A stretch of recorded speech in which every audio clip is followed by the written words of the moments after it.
Hello, everyone. Sorry, I was having some technical difficulty. Even though I started the stream, I was having some issues. But I got it worked out now, and it looks like the volume's okay. So there we go. Welcome. How's everyone doing today?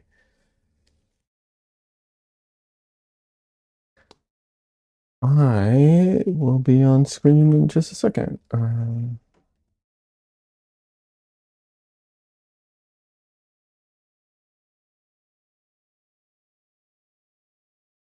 Hey Heather, welcome. How you doing? What was I gonna say? Um, I'm out of it today. That's what I was gonna say. No, I have been working. I got a very small freelance gig that I was working on, but it was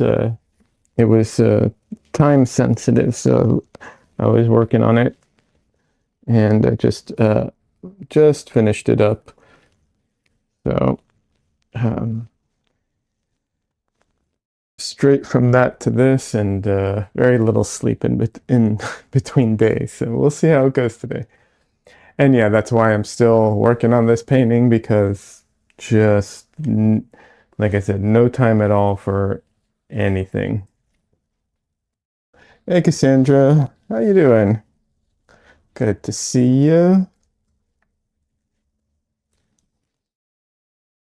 What have you been up to? I don't need sleep. Um, I wish. I wish I didn't need sleep.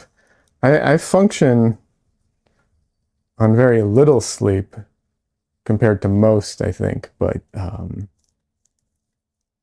still, I do know some people. I know I have a family member who's not a relative; they're family by marriage, but they sleep like 3 hours a night, and that's it. Nothing more, just 3 hours a night. I'm so jealous. And they do it not because they don't have the time, and I'm just they don't need more.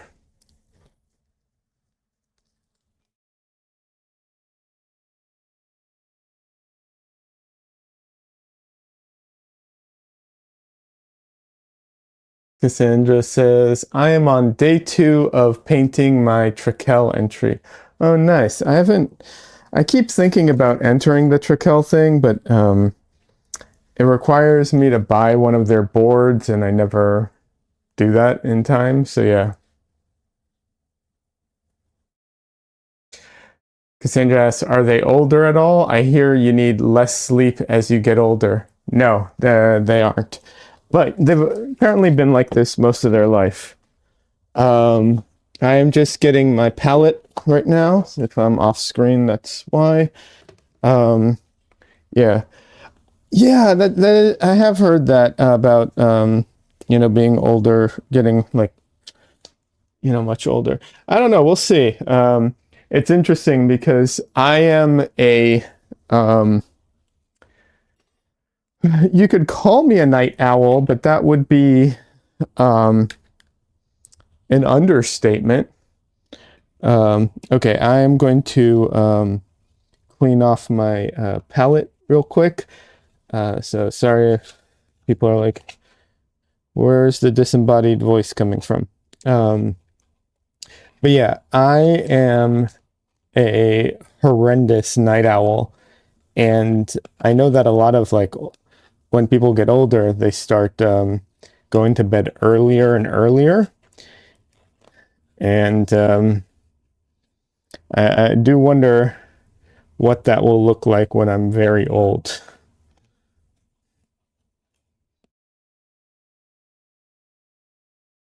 If my mom is any indication, who is also a night owl, not nearly as bad as me, um, then it's not going to change much, honestly.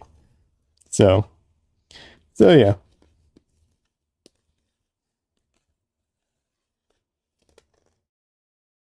But we'll see.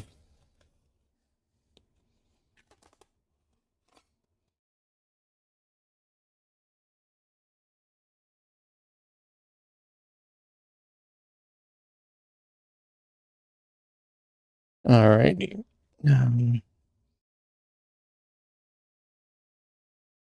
Just easier to clean my palette over here than it is on my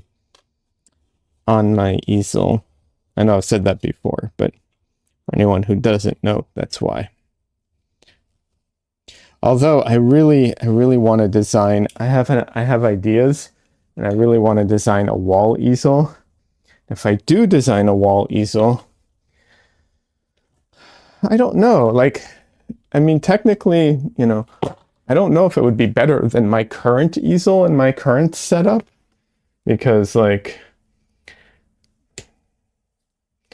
it would be sturdier, you know, and it would be easier to get to my computer and stuff, but it also might be more like of an angle to my computer to look at my computer. I don't know.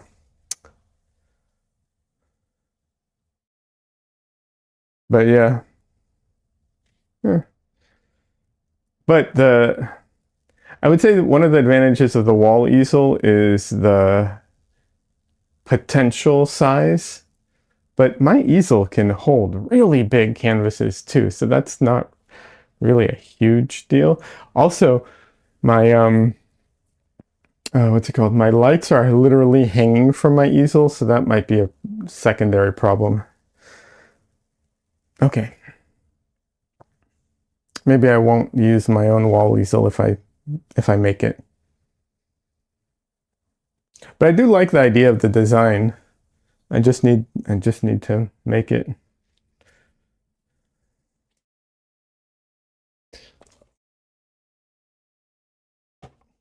I also have to prototype out part of it because yeah, I don't want to talk about that anymore, but yeah, I did need to design it.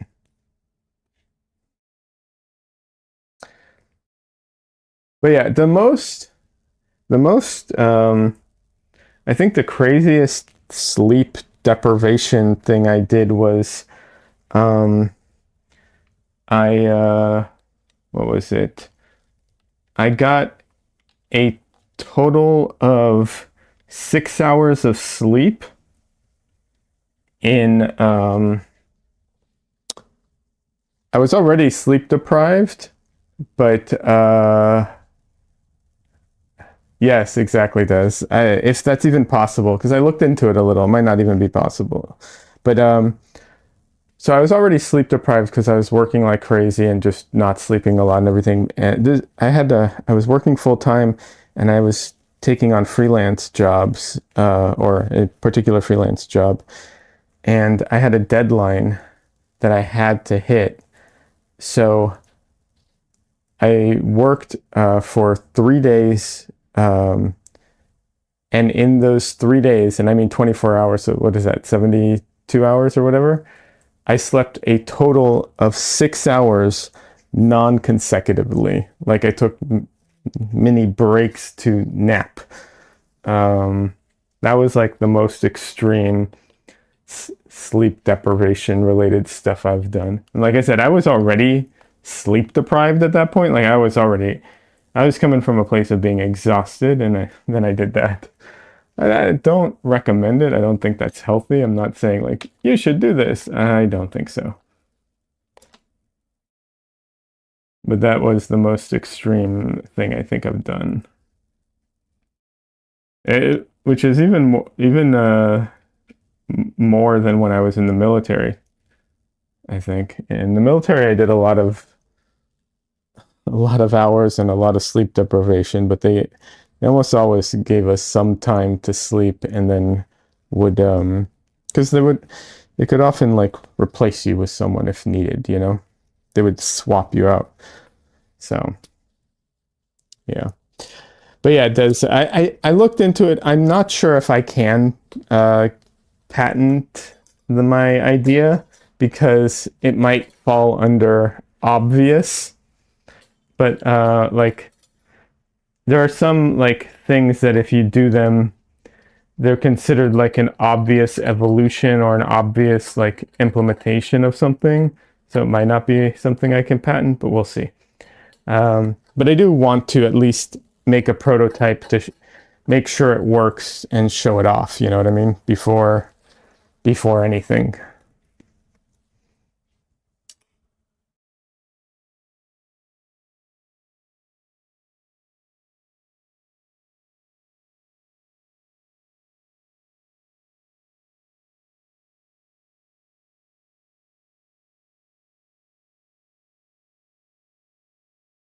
We'll see. I am going to be making some frames. I've actually got an order for some custom frames.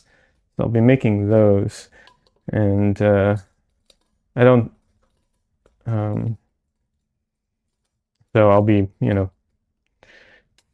going to the hardware store and picking up some stuff. So if I see some of the stuff I need, we'll see.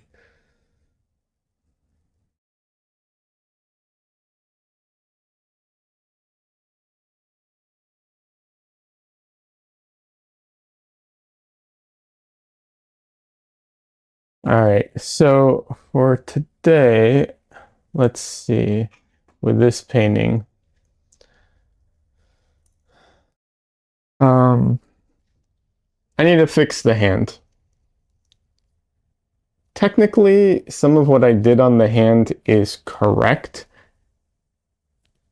but it's too busy, so I need to fix it. Is it dry? It is dry.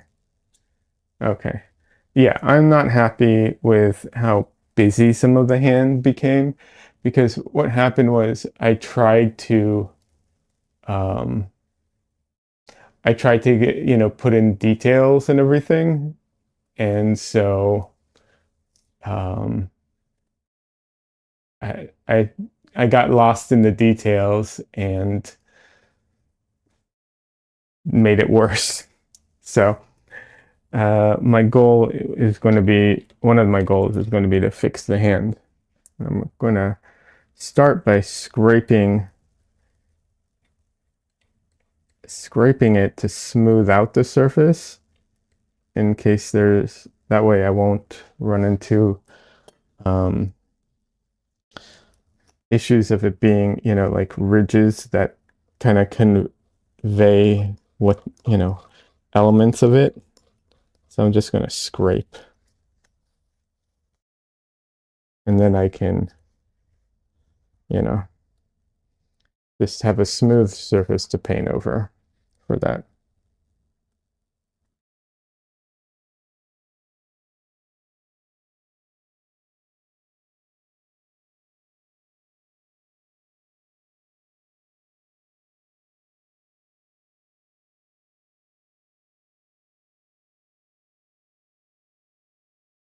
And the face needs some work, and right now, I'm not trying to scrape down to the board, but rather what I'm doing is I'm trying to scrape any ridges that like stand out a lot. Because sometimes with oil paint, you can really see, a lot of times you can see the brush marks and those, like, you could in theory paint just with like with white, but using the impasto element of it, define the shapes and everything. There's what's his name? Andrew Kadima has done kind of similar things. And then there's also an artist who makes like artwork by folding paper.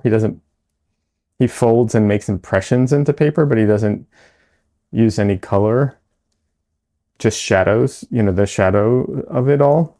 I mean, you can do the same thing with oil paint and acrylics too, if you get with the right acrylics as well. So I'm just trying to take off any any ridges on areas that I'm planning on painting on that I don't want those, that I want a smoother surface to work on.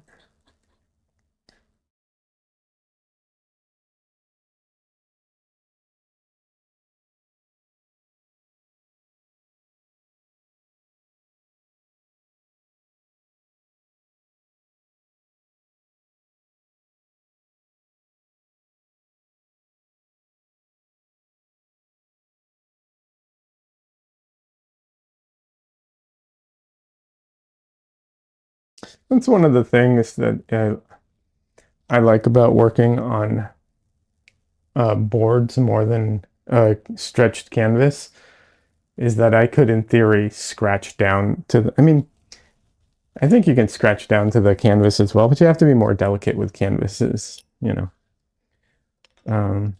But yeah. By the way, Cassandra, how is the painting for the Trakell competition going? For anyone who doesn't know, Trakell's a brush brand, and also they also make boards. Or oh, what's the word I'm thinking of? Not canvases, but yeah, panels to paint on. And one of the things they do is they do a pet portrait competition every, I think it's a couple times a year, but yeah.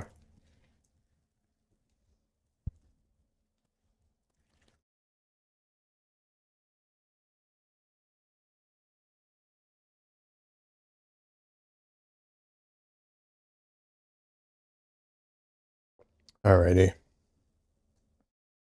Let's start with some, what's it called?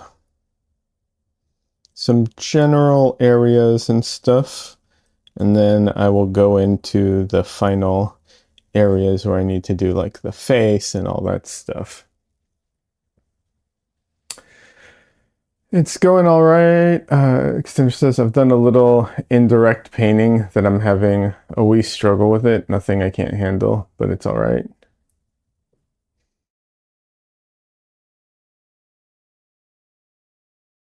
Good. I'm glad it's going well.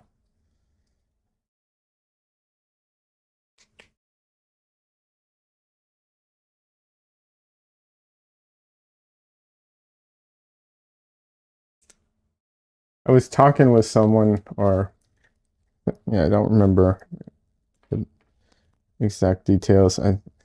Anyways, not important. I was talking with someone recently, and they said that in my recent videos, I've basically, or in my recent paintings, I've basically been doing indirect painting. And I was like, I wouldn't go that far.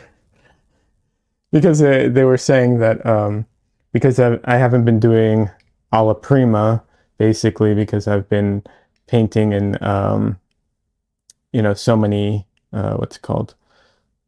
Painting sessions and layers, because everything dries, that it's been like indirect painting. And I was like, well, I wouldn't go that far. Cassandra says, after I send my entry, I'm going to mask some exercise. You're going to make some exercises to force myself to paint in sessions and not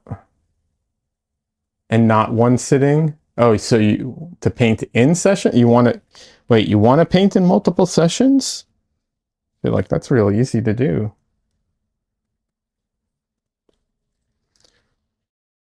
But anyways, his point was that like because I've been painting in multiple sessions and the paint dries in between, that it's basically like indirect painting. And I was like, well, no, I disagree with that. I'm not going to say that none of my painting becomes indirect, because yeah, sure, I'm sure sometimes I put on like semi-transparent layers and just like modify things a little bit out of, you know, not like real intentional glazing, but you know, sometimes the paint's a little thin and you put it on, you're like, okay, yeah, that still works, blah, blah, blah, blah, blah. But I think the difference that people like to think of alla prima and direct painting as the same thing. And technically they're not, because alla prima is one sitting, direct painting is just not like using glazes and transparency a lot. And so they're not exactly the same thing.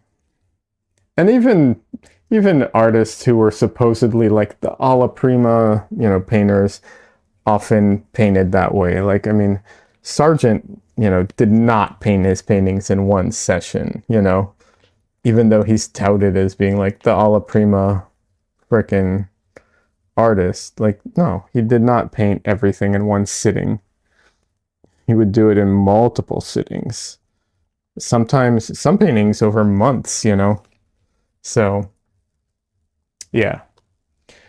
Sandra says alla prima is easier for you. Interesting. But is direct painting easier, or is like sounds like indirect painting is harder for you? But the question is, why do you want to do indirect painting? Or are you falling into the trap of alla prima and direct painting, like the fact that they're not the same?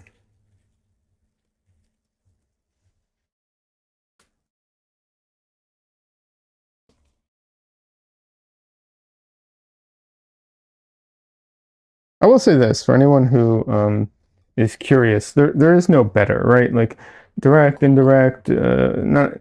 It's all what better for what you want to achieve. They all have advantages and disadvantages. Glazing has or using transparency in in your paint has some great advantages, because there are some colors you can't achieve any other way, but has disadvantages as well. Cassandra says, if I don't do it in one sitting while it's wet, I end up glazing in glazing territory, and glazing can just go on forever. Huh, interesting. Because, yeah, okay. See, I find that interesting, because like right now, I mean, I'm pretty sure all of it's dry. Yeah. So I'm going to go in and paint on this. And like I said, I'm not saying that no glazing is going to happen, but I'm generally, I consider it generally like the equivalent of like blending, because like some of the edges will be like glazed technically, but a lot of the paint that will go on will be opaque and cover up what's already there. It's not going to be like washes. I'm not going to, if I want to make this area darker, I'm not going to go with a transparent wash to make it darker. I'm just going to go in with a mixture that's like matching that, but darker, or that's the color I want, and just paint over it, basically.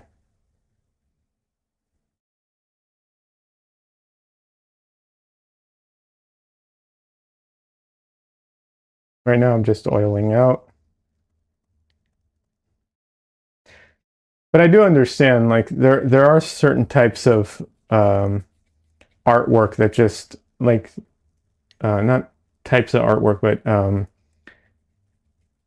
types of like ways of doing art that does lend itself to like just never ending, you know, like either minor iterations or um,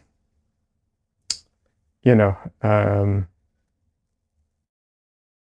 just like noodling forever. Cassandra says, if I want to paint large, I'm just not going to be able to do it in one sitting. Yeah, you can't. Got to find a way to make the direct painting work that doesn't turn into glazing or like something complicated. I mean, can you not just paint direct, like the way that you paint alla prima? Just do that on top of the dried painting? I know that sounds obvious, but like, and probably stupid, but like that's kind of the way I think of it.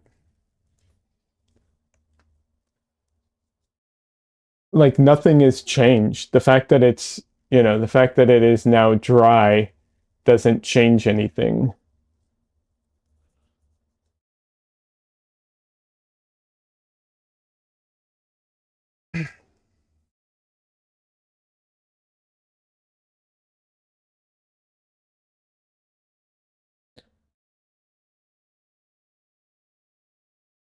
Cassandra says, I mean, then I'm just painting it all over again, lol. Uh, yeah, only you don't have to. So, yes, you are just painting it all over again. Only the difference is that, if I'm going to give an example of this painting, right? Um, like, let's just say I want to make the shadow here the Terminator or the core shadow or whatever. I keep getting them confused. If I want to make it stronger, I can just mix what will be the like stronger color, put it in, and I don't have to put the lighter or the darker, part in there unless I then need to. But I basically just build off of it as it is, but it's the same exact, it's just a continuation of it.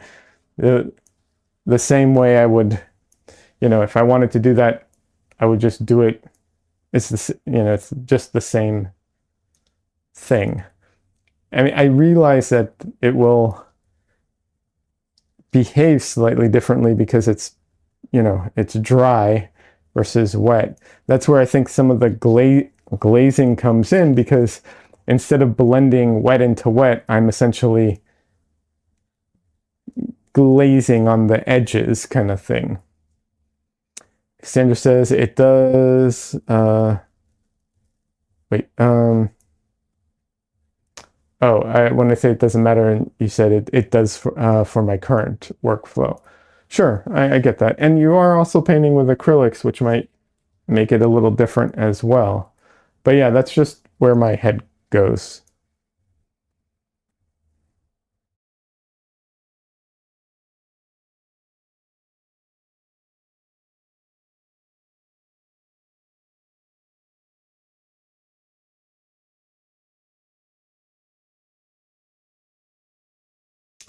Yeah, it might be a bit different. Yeah, it might be.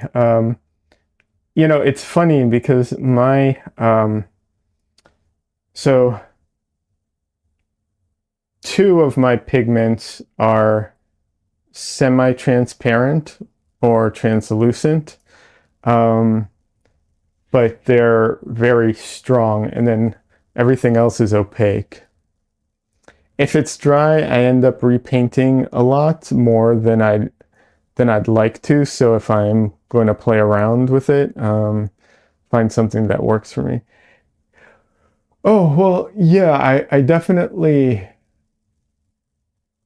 no doubt I end up repainting more when it's dry than when it's wet. That is an unfortunate reality of it. Absolutely.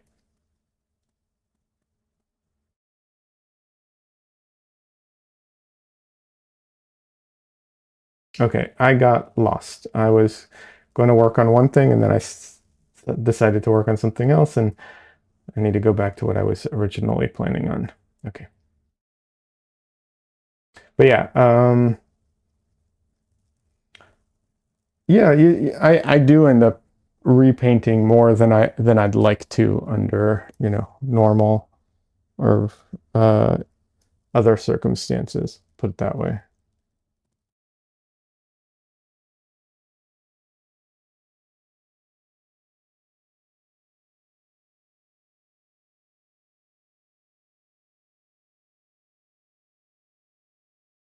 And here I think is where I'm running into some problems of the paint being a little transparent. So my red and my blue are transparent. So I can't really cover up the dark part very well. But if I add a little bit of white, which is very opaque, or black, or both, then I can get the paint to cover the way I want it to.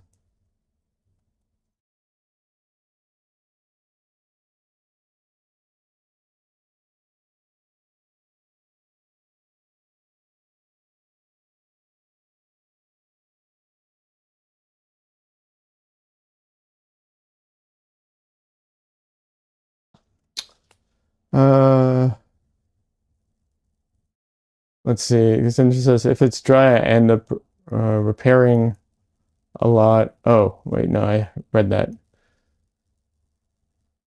When I was in school, I never ever painted alla prima. It was just, 40 hours of painting the same thing until your eyeballs fell out. Yeah. I remember I did a pencil drawing that was 40 hours once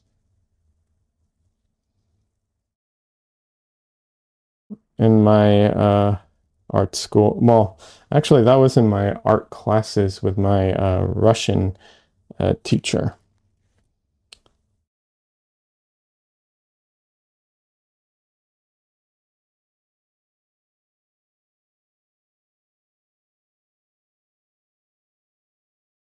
When I was like 15. But yeah, that was so boring. I don't think I've got that in me these days. For sure. The way it was a particular way of painting, like it, or sorry, drawing. It was a graphite, not even charcoal, graphite. You would take the pencil, hold it by the very back tip, and you would draw by using the very, very tip of the pencil and just do this and gradually build up everything. And you couldn't erase with a regular eraser. You had to use um, a kneaded eraser, and you could only dab it. You couldn't drag it on anything, because if you did, it would, drastically stand out and it would look wrong. So you had very limited, ability to like erase and everything too. And I did it was 40 hours to draw a white plaster molding of a cylinder and a cube and a cylinder triangle, and that's because it's not it doesn't have four sides. It's just a like cone. Oh, cone. Cone's the word I'm looking for. Cone. Uh, Against a cloth backdrop.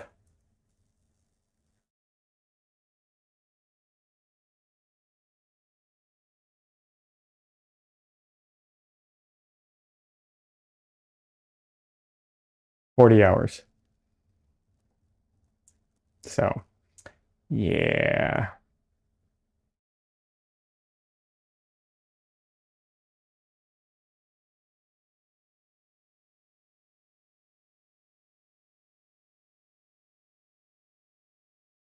I'll be honest, I don't know how I did that.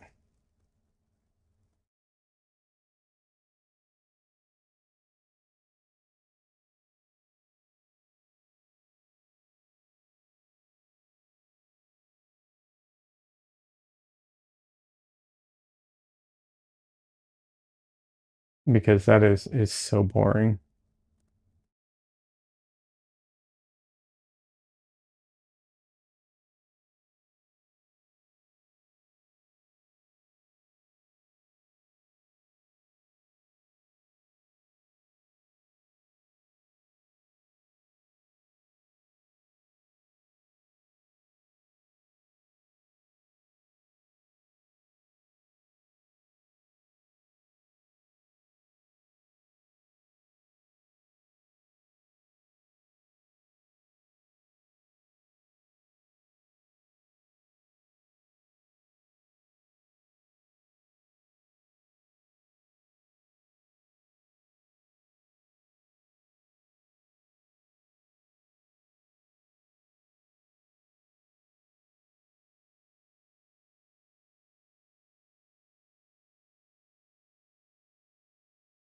By the way, this is a random question, but anybody in chat use Mint Mobile?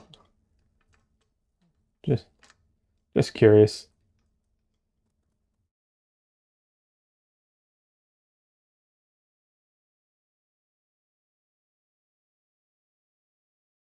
Oh, you do.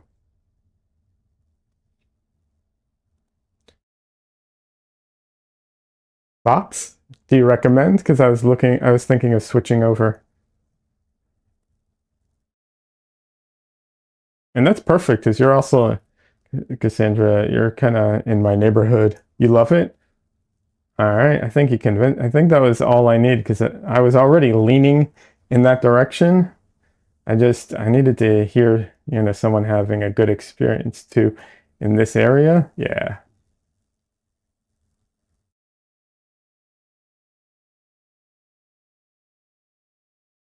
Like I can't imagine why I would have some other service. Well, yeah, I get that. I I signed up this is like 2 years ago. I signed up with Google Fi, and I had some reasons for that because of their like their ability to like keep your number when you're traveling and stuff. And I needed it. I thought I was going to need it at the time, and it would be something I wanted. But now they've come out with all those like um, those what's it called? Um, oh my God, I'm totally blanking on it. They've come out with all those SIM services that you can just set up data and everything for. Um, so I really don't feel the need for it anymore.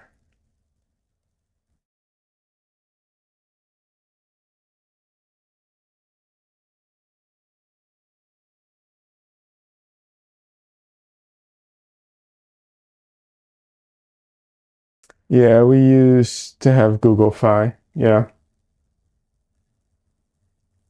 I mean, the service has been fine, don't get me wrong. It's just um, the price, really.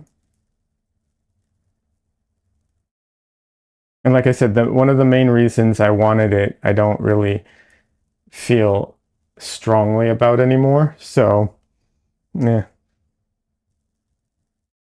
Well, cool. Thanks. I appreciate the feedback. Let me see if we have some sort of referral discount. Ooh, nice. Yeah, for sure.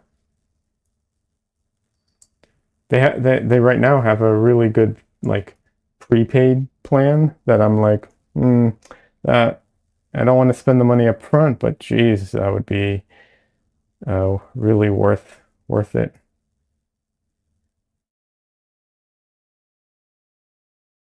But yeah, see if you can get a promotional, referral or anything.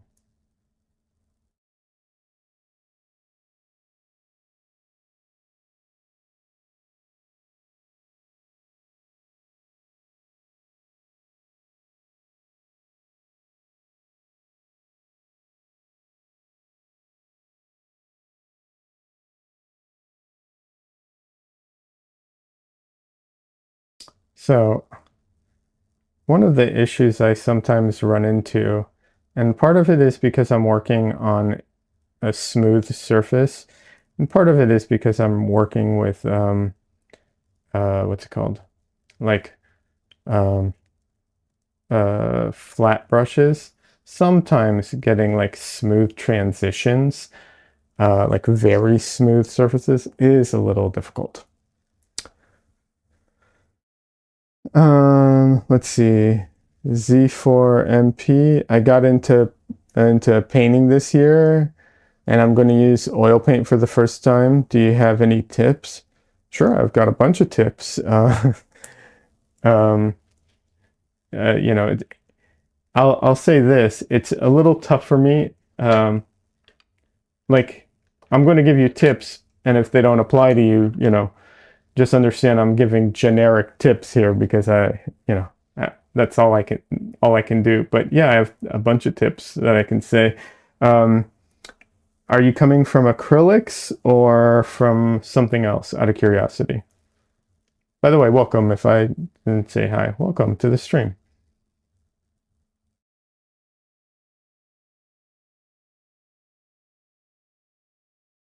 One of my biggest tips is give it time. Don't get frustrated and abandon it too quickly, because there is a steep entry level learning curve. Once you get past that, the it becomes more about your painting ability and less about the medium itself. So just, give it a, like, if at first it's frustrating, just give it a little more time. You'll get past it. And once you get past that learning curve, that initial entry level, like, learning curve of getting the paint to do what you want, the paint kind of falls away and it becomes about the painting, not about the medium. And you're coming from acrylics. Okay. Cool. The slow drying time is an advantage, not a disadvantage. Don't try to mitigate it all the time. Lean into it, right? Like, it's a good thing. Unless you're doing a ton of glazing, or like things where you want to put down tape and, do like sharp lines, or use a ruler. Otherwise, it's a huge advantage. So don't chase the, like, oh, let me get this medium and that medium and this medium to make it dry faster. Lean into it. It's a good thing that it dries slow. It lets you blend for forever. And, you can, once you like learn how to work with the paint, you'll be able to make it do almost anything you want wet into wet. There's almost never a need for it to dry until you have to ship it.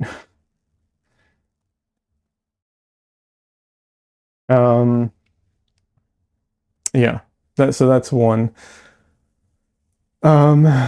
Make sure you have brushes that are firm enough. Soft brushes have their place and are useful, but you will need firmer brushes, or not firmer, because acrylics, you need firm ones too, but you need firm brushes. You can't do everything with soft brushes. You don't have to use natural hair brushes. I don't, but you just need to get the firm ones.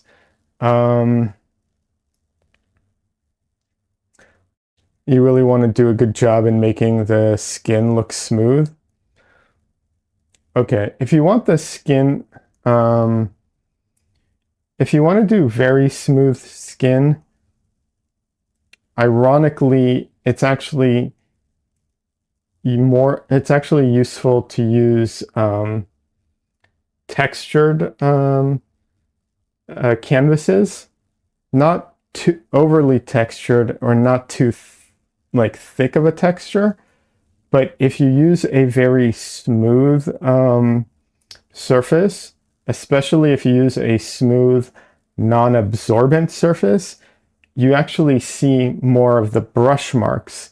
And if you see more of the brush marks, then the skin looks like it's made up of paint strokes, right?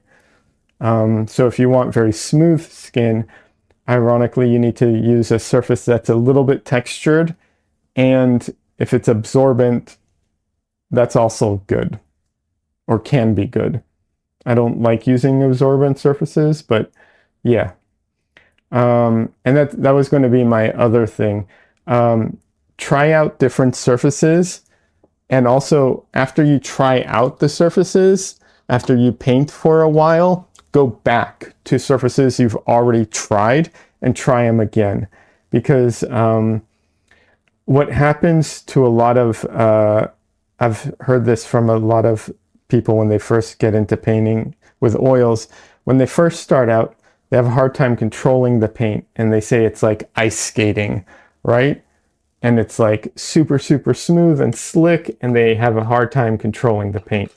So they move on to things that are more absorbent and more textured.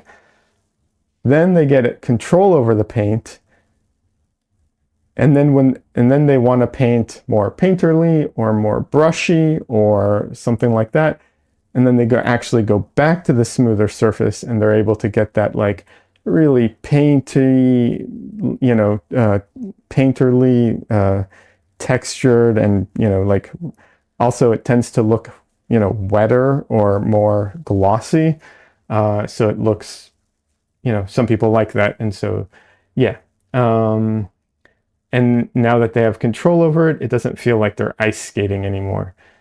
Um, so kind of like heat pressed paper.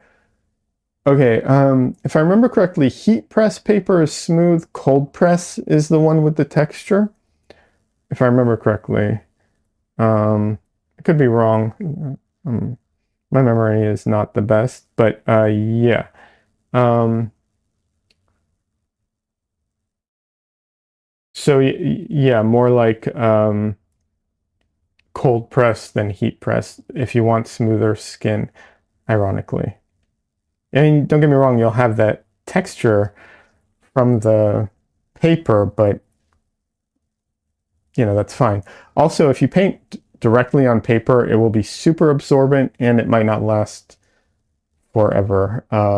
Usually you need to, what's it called? Prime paper, which I, um, I think is actually a great way of starting because it's a cheap way of getting into oil painting. It lets you just, what's it called? It lets you make a bunch of surfaces and paint on it. And you can prime it with, if you prime it with acrylic matte medium, it's going to be smoother and more slippery. If you prime it with acrylic gesso, you're going to have a more absorbent surface, although you'll lose some of that texture. But you might get texture from depending on how you prime it. Yeah. For the dark values, is it ever okay to use black? Oh yeah, absolutely. I use black all the time.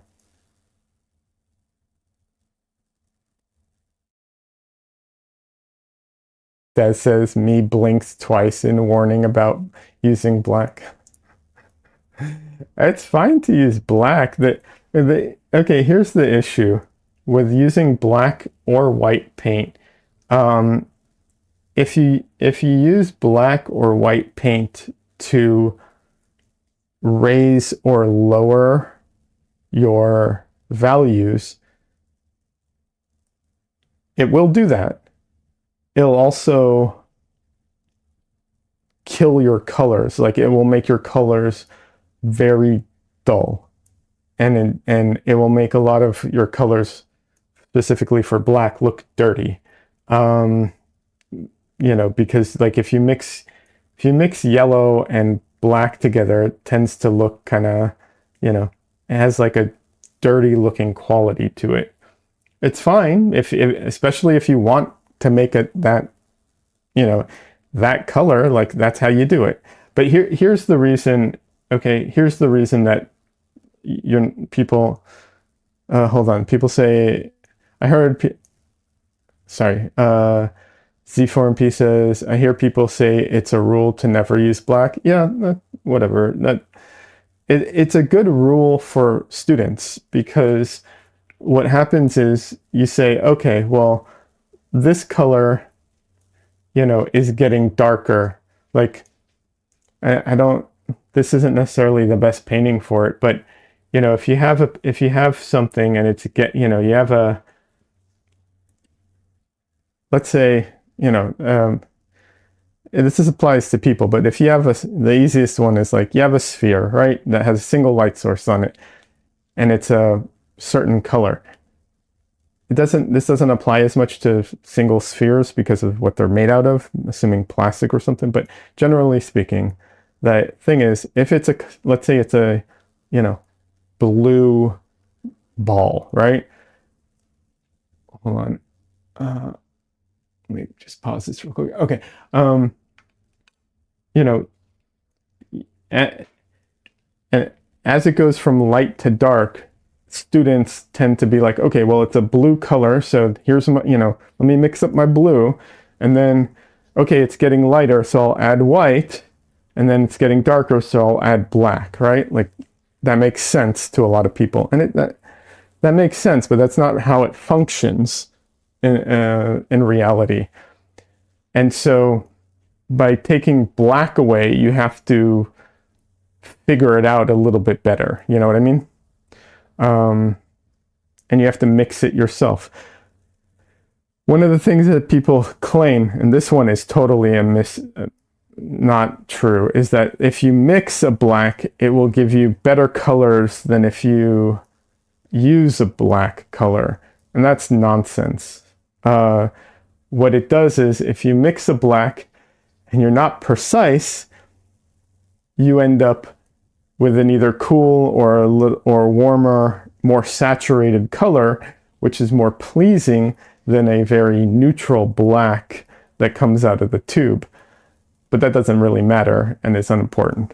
So mixing a black, and I've tested this. I've mixed a black. I used a mixed black that I mixed. I used a mixed black out of the tube. I used a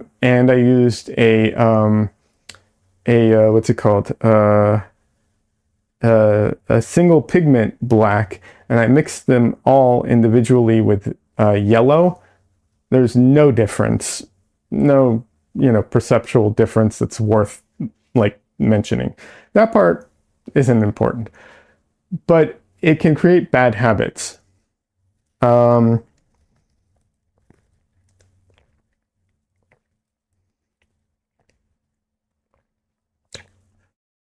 To go back to the ball thing, like in reality, what happens is if you're going to paint that ball, as the color gets lighter, there's also going to be a slight hue shift. It's not just going to get whiter, so you should add in other colors that are lighter, mix into the lighter color. Same thing with the dark colors. It doesn't just add black, it adds you can use other colors to mix into it to lower the value, and it helps with the hue shift that happens. And the hue shift happens for so many reasons. There's bounced light, there's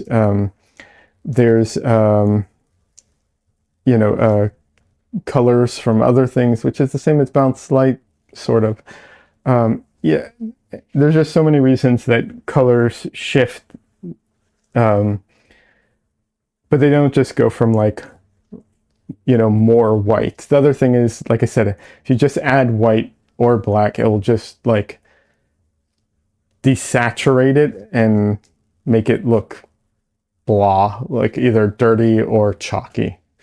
Yeah.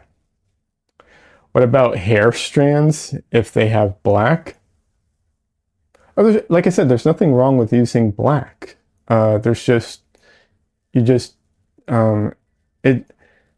It is very rare that I use any color straight out of the tube.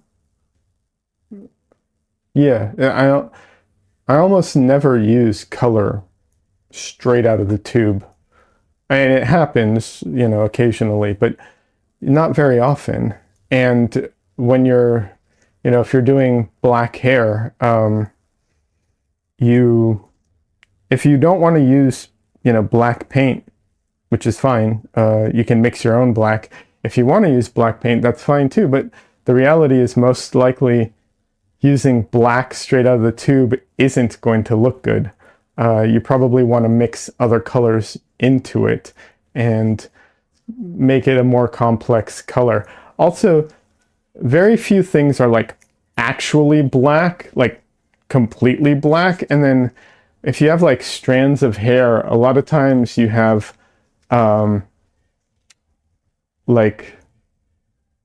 mixing of the colors from everything around it. So really what you should do is probably lighten it up and then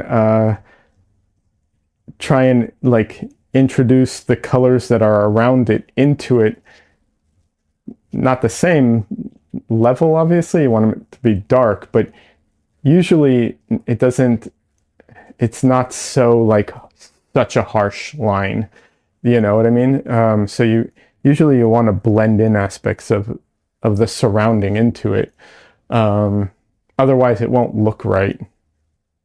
I know this from doing photo retouching and painting in hair. Yeah, if you just go in with the like correct color and just paint in hairline, it doesn't work. It looks awful. Des says, I think the warning about black is mostly that when you mix it into something else, it will dull it. Absolutely. Oh, and then doing hair, I find doing dark layers first, then lighter on top. Yeah. Oh, I have to give you the safety warning. All paints can, the pigments can be toxic depending on what pigments you're using. If you're using anything that needs solvent, make sure you have ventilation.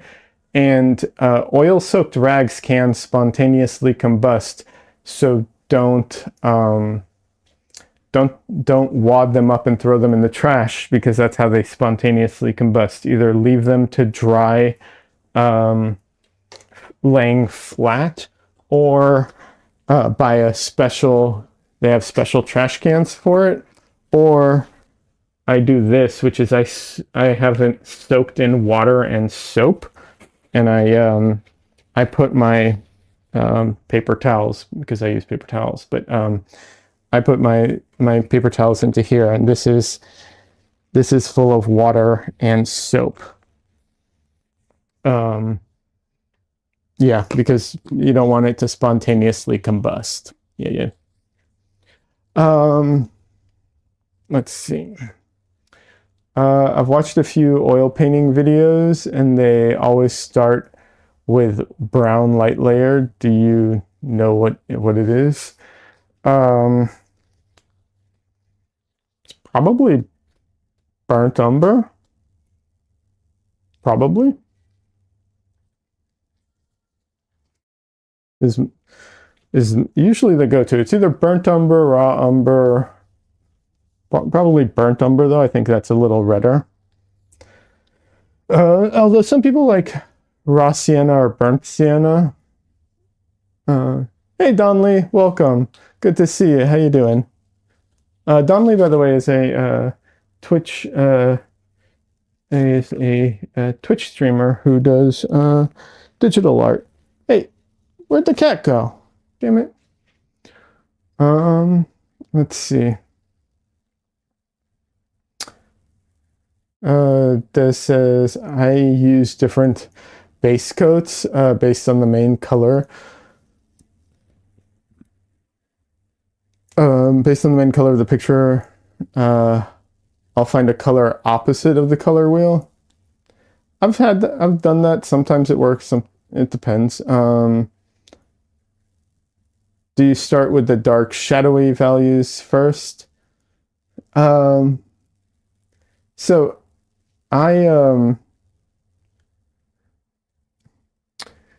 generally with oil paints, they say you start from dark, you go from dark to light. And the real reason for that is because most of the darker colors are transparent, and most of the lighter colors are more opaque.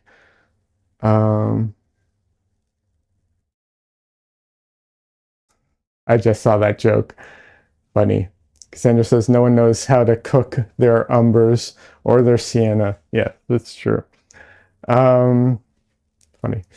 Yeah. So most of the darker colors are transparent. Most of the lighter colors are opaque. So you go dark to light for that reason. But I find it more like, it's more like you go from a darkish color to light and also darker. It's not a like, you don't, it's just the lighter colors have an easier time covering. The other thing though is, in general, and this works for hair this way because of how light works, but if you had something glowing, it would be flipped. Generally, something like hair or hay or fur or straw or anything like that, or even a fluffy towel or something like that, anything where you have like layers of stuff, you paint the darker layer, like the shadows of what's underneath it first, and then you paint on top because it because that's the layer. Same thing with the sky and trees, right? You paint the sky first, then you paint the trees. You don't paint the trees and then the sky. Although you can, technically. It's not, you don't have to do it that way, but, generally speaking. And so whatever the color is that's the background you put goes on first. It's just usually it's a dark color because of how light works. So sorry if I'm making so. Oh no, you're fine. You can ask as many questions as you want. I have to take short breaks anyways because my camera. I'm recording with my camera, and if I record for too long consecutively, it will overheat. So I have to take breaks anyways. It doesn't matter.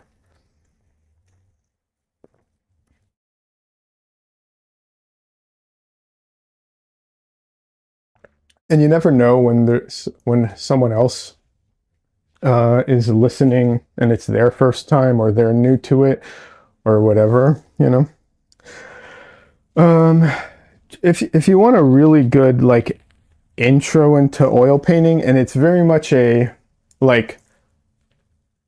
a very in-depth fundamentals but it's more about the materials than anything else.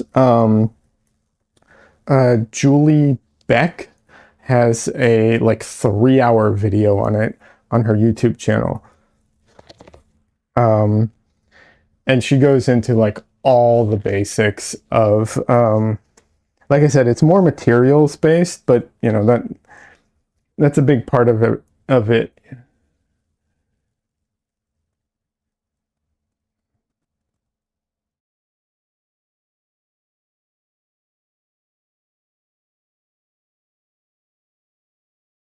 Oh.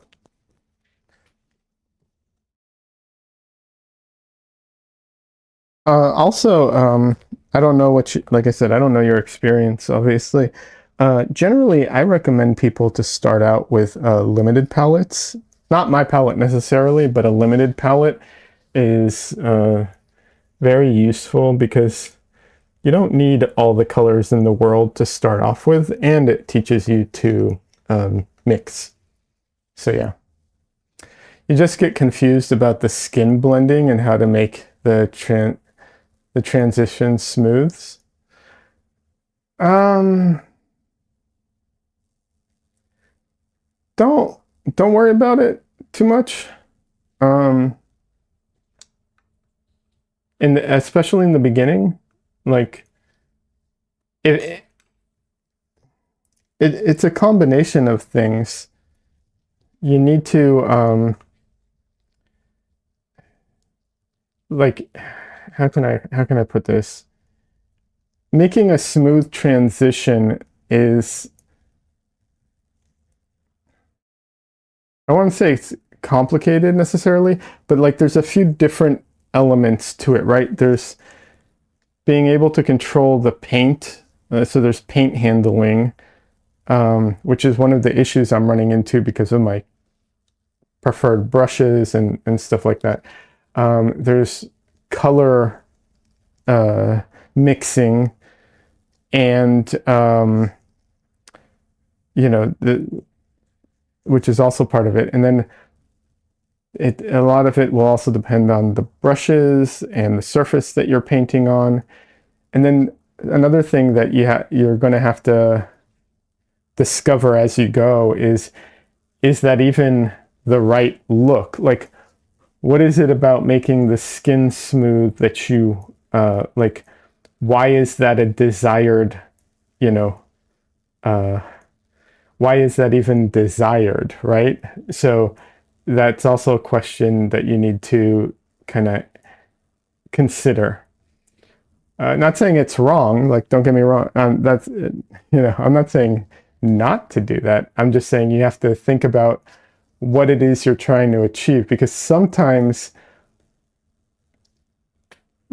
like, depending, and I'm not saying specifically in your case, but sometimes making something sharp or harsh will actually get you the effect more than that you're looking for, more than like making everything soft or smooth, which you wouldn't think that's the case, but it's so often the case that things are counter to what you think. For instance, and I'm stealing this from Chelsea Ling.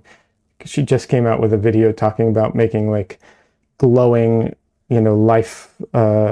like lifelike effects, or luminosity, and she's saying that, like, because we associate luminosity and glowing with like harsh, being very strong, people have a tendency to make it very sharp with like hard edges. And in fact, it it's actually the opposite. It's very soft edges that blend into the surrounding, and you get a lot of lost edges, and that actually makes it, achieve that look more. So you have to ask yourself, why, kind of thing too. I'm not saying, like, maybe, yeah, smooth skin is where it's at, but you'll discover that as you get used to handling the paint.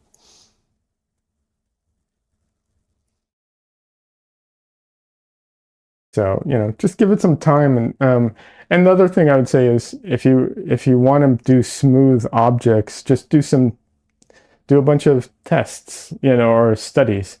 Do, smooth cylinders, right? Smooth cylinders, smooth uh, spheres, smooth, you know, flat planes. Then you'll get control of the paint and you'll learn how to do it. Yeah, no problem.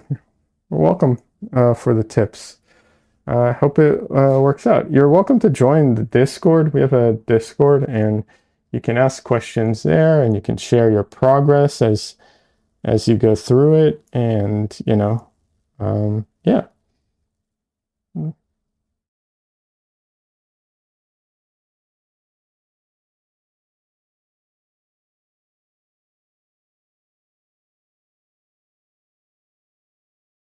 Oh yeah, for sure. Oh, great. Yeah, and you'll let me know how it works out. Good. Well, hopefully it goes well. You know.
You're too shy to share? Well, no worries. Although, we're a really, welcoming community, but no obligations.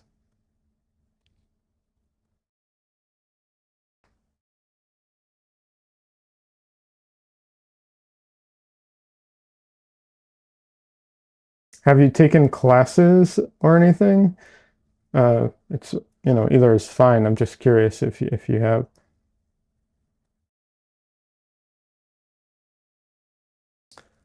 You mean like online for social media, Discord, you're fine with? Oh, okay. Well, that's sure I get that. People on social media aren't as um, what's the word I'm looking for?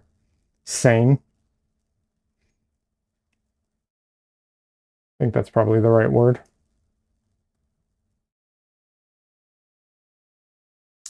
You took a you took a painting class in your junior year? Nice.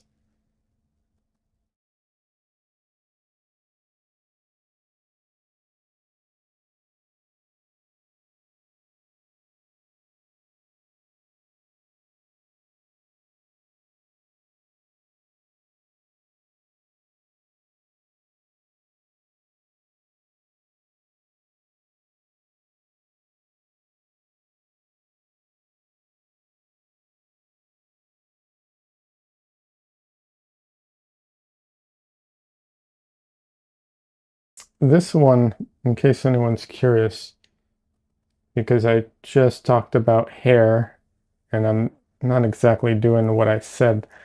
There's a few reasons for that. One is that I'm making this one up as I go because I don't have reference for all of it. So that is a big part of it in this instance. There's a lot of inventing and figuring it out on the spot. So that is a big reason for that. But like you can see, you definitely can go darker once you've put in, uh, your medium colors. You can still go darker. However, it sometimes can be harder to do that.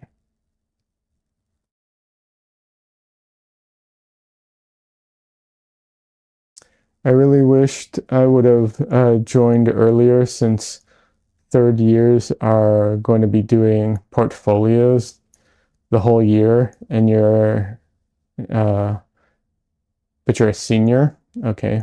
Join one drawing first, and didn't like it with painting. It felt more fun and free. Sure, I get that.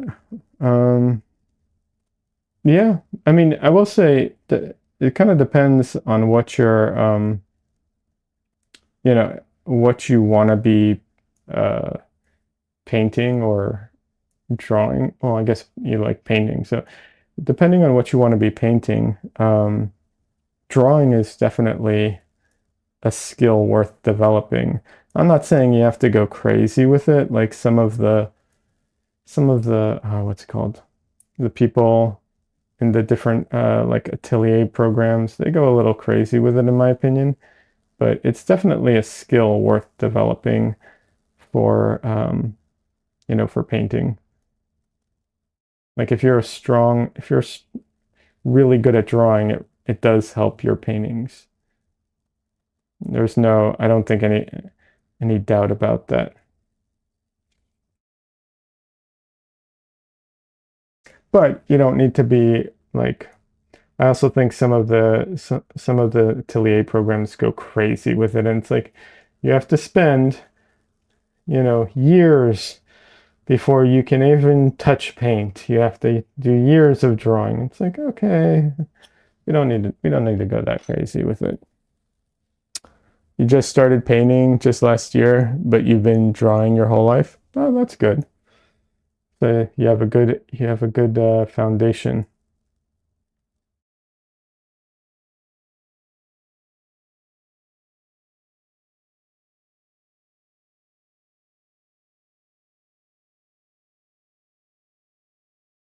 Okay, see, I am using black right now, and that's too much black, but I'm using black right now, and it is definitely desaturating my colors, but I want that. Like I'm in I'm using that because I want it to I'm using it because I want it to go darker and to desaturate my colors.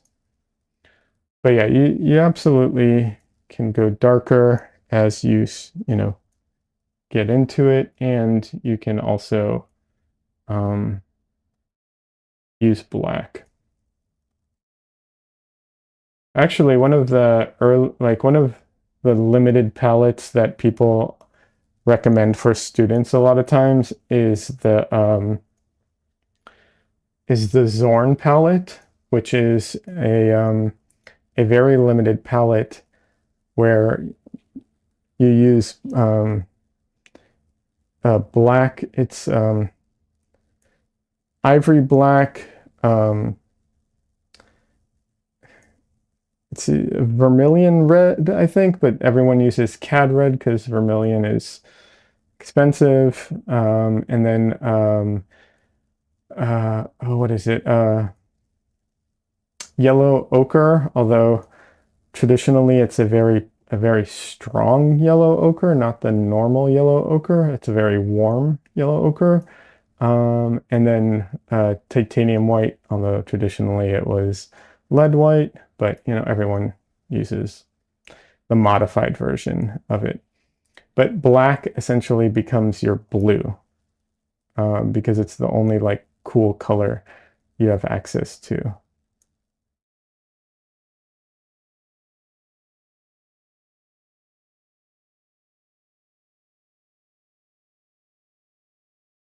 The other thing I would say is there's a lot of YouTubers that have a lot of really good, information.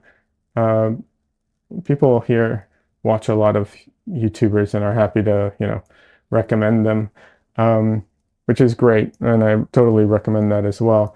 But I was going to say, taking from one of the YouTubers who I do watch and have taken a workshop with, which is Chelsea Lang. She talks about creating like a mood board of inspiration, and I do think that is very beneficial to do. So, uh, and the idea is not a mood board of art you like, but of art of the type of art you want to make specifically, so you kind of narrow it down a bit.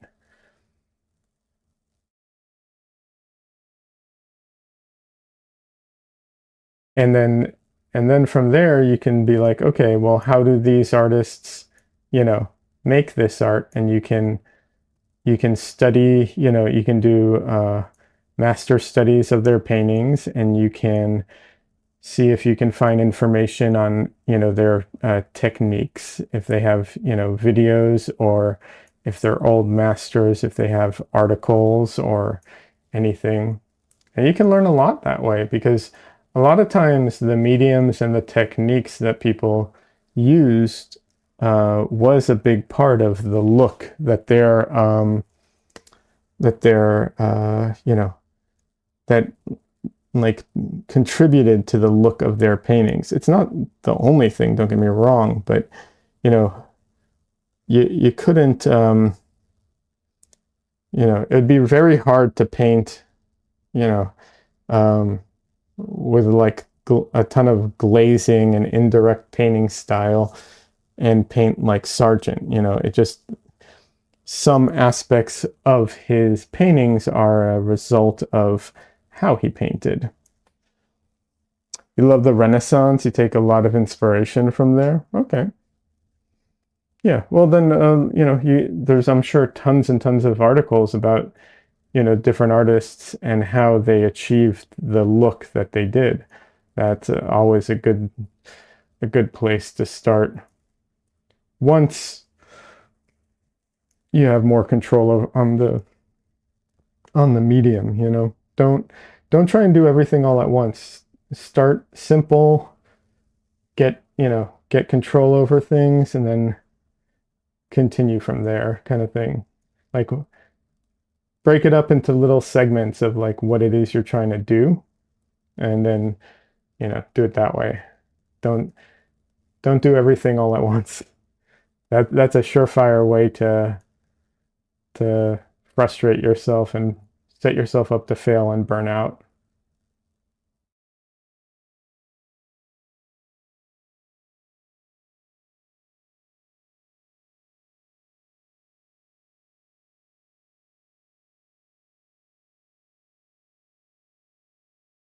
By the way, what are you painting?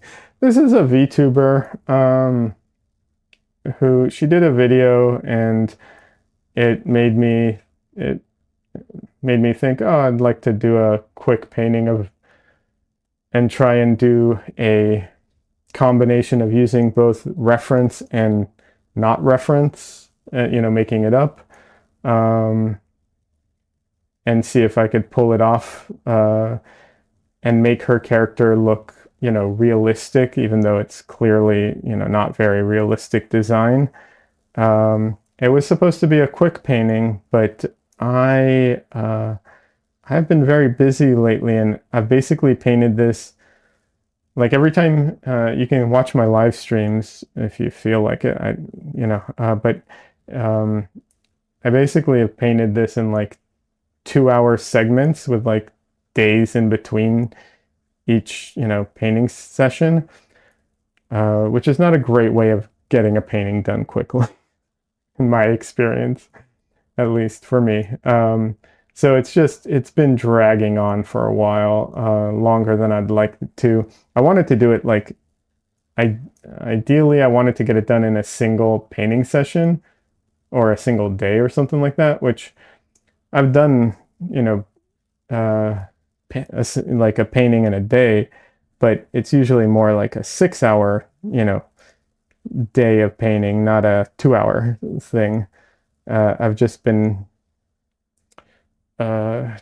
busy lately. I just finished a small commission job, and I just basically other things come up, and so it's just been kind of dragging a little. But it's just a VTuber who this is her design, so the character, it's not very realistic, obviously. So I'm just hoping to have it done today if I can. We'll see. But yeah, I mean, you can see a lot of my paintings in the background. Um, for a while, I was doing a painting a day uh, and a video a day for weekdays, but I couldn't keep the pace up. Unfortunately, that was um, a ludicrous pace that I was not able to maintain.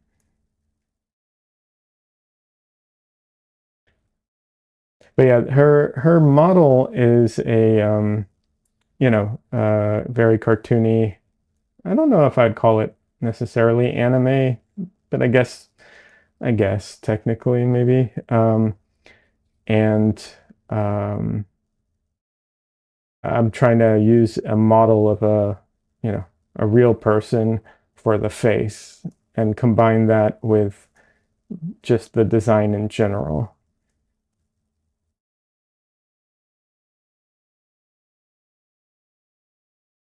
All right, Des, no worries.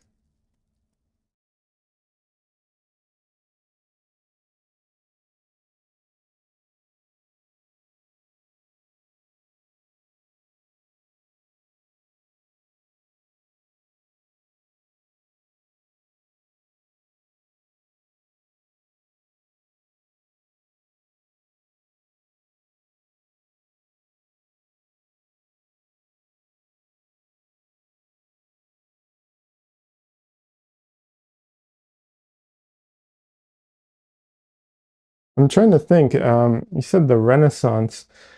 I'm trying to think of the painters that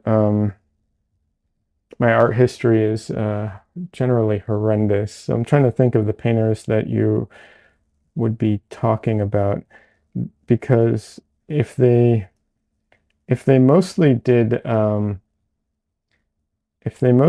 what's it called,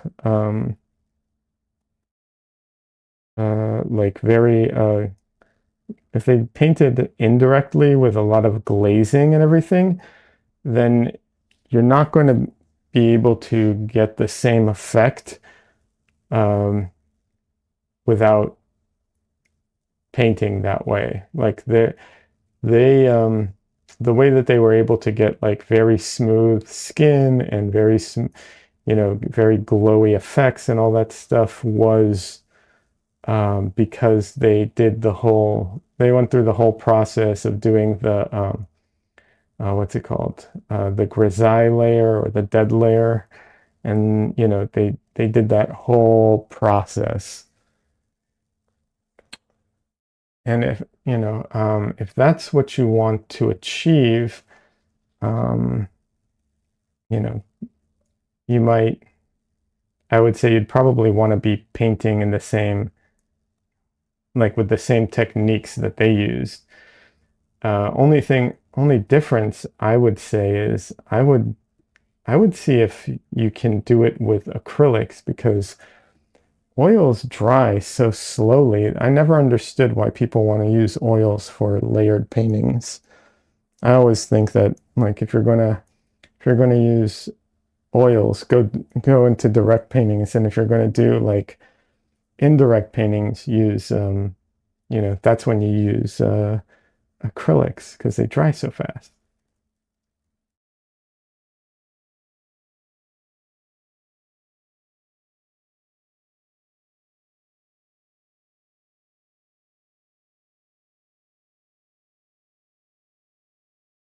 But I'm not sure which artist you're taking inspiration from, so I'm not positive.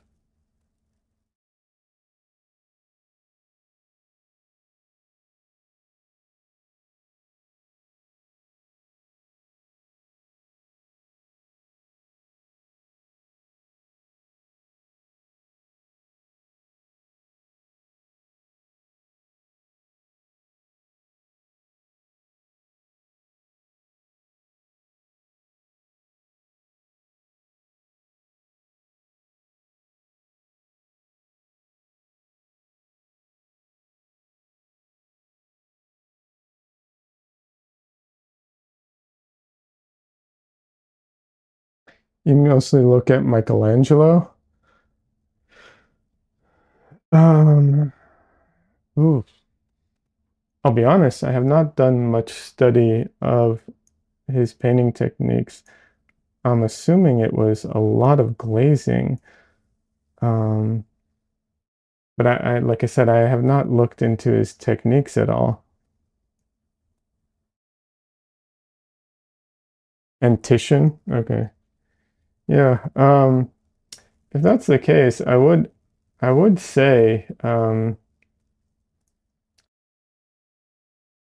I would look into like their painting techniques. I'm sure there are people talking about it online. Um, or if you can't find anything that's really modern about it, look up, see if you can find any artists um, who are painting today that do get the look that you want, even if it's not as good, but close, and see how they do it because um, I'll be honest, I don't, even though those painters, you know, Michelangelo obviously used oil paint at the time. Uh, he today might not actually be an oil painter if he were to be painting today. Um, yeah, I would look into it because, like I said, I never understood people who are like, oh, if you're going to paint with like glazing, use oil paints. I'm like, why? That dries so slow. Why on earth would you ever use oil paints for glazing? I don't know. I don't understand it. Um, I would I would use acrylics, and in fact, my art teacher in art school, he taught us how to paint with acrylics, and the technique that he taught us was a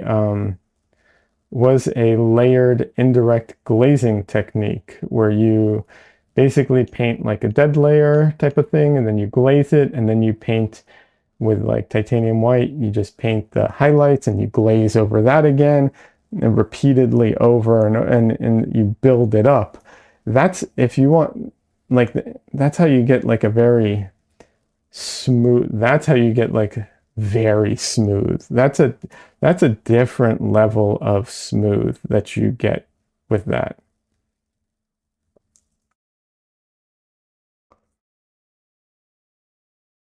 Well, wait, your teacher told you the exact same thing that I'm telling you? That's good. You just hate how fast acrylics dry while you're still painting. So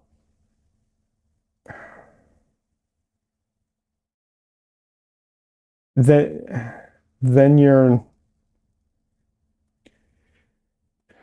okay. If you hate how quickly acrylics are drying while you're painting, um, but you want to paint um, in layers and glazing,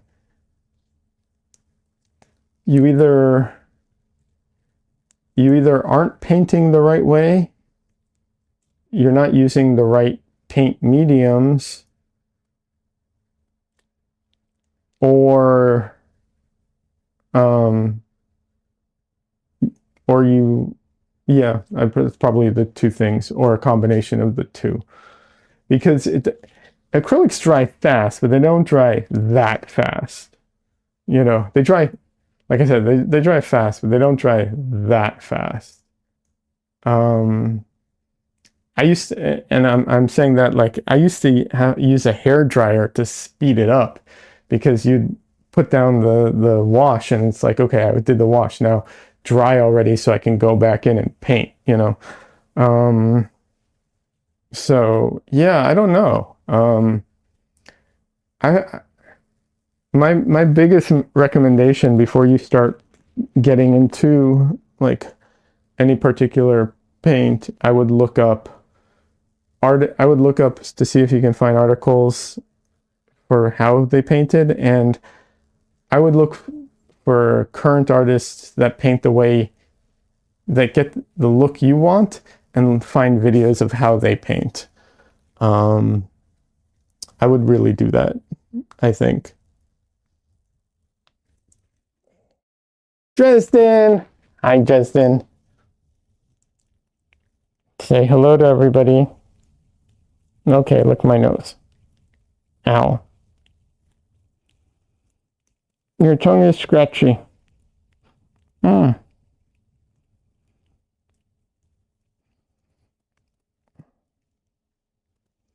Thank you, little boy.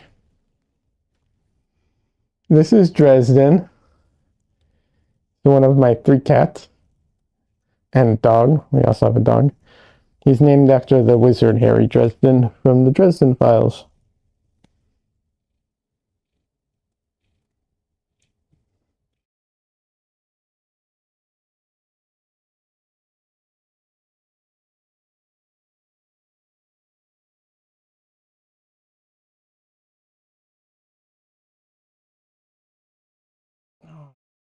Dabbing my arm too now. He's kneading my arm a little bit.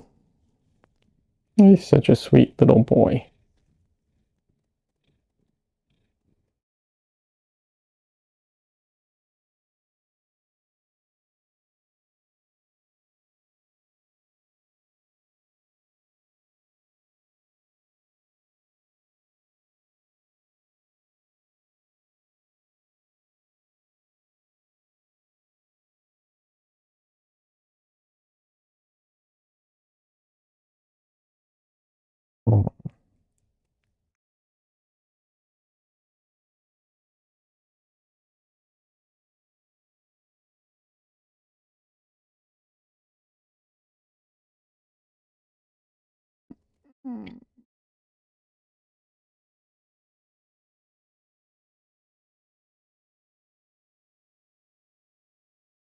Okay, Tristan. Okay. He's going full on, like licking my cheek and everything. Oh, okay, now that's enough. Yeah, I don't need you to lick me. I'm okay. So scratchy. Yeah. You don't need to lick me anymore. It's okay. I have to keep my head away from him now.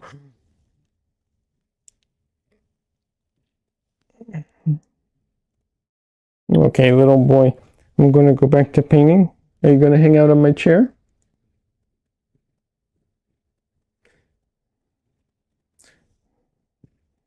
You're getting a good job from Don Lee, by the way. Just so you know. He says, good job.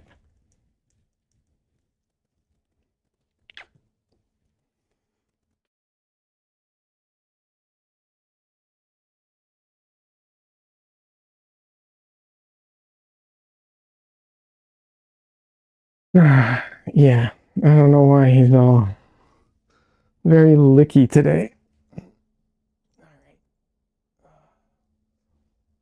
Wow.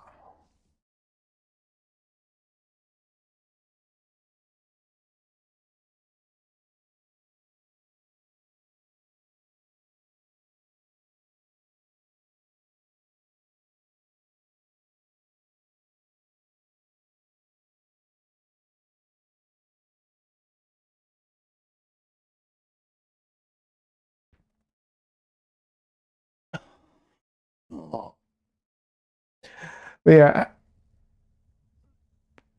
I wish I could find my older, or not, I know where they are. I can't get to them right now.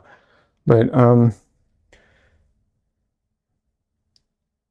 have like one or two acrylic paintings I can show from back when I was in art school.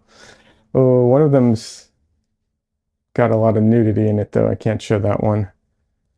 Another one isn't finished. I don't have a lot. I didn't do a lot of acrylic painting when I was in art school. Um, that wasn't my focus. I wanted to get into comics, so acrylic painting was not my focus at the time.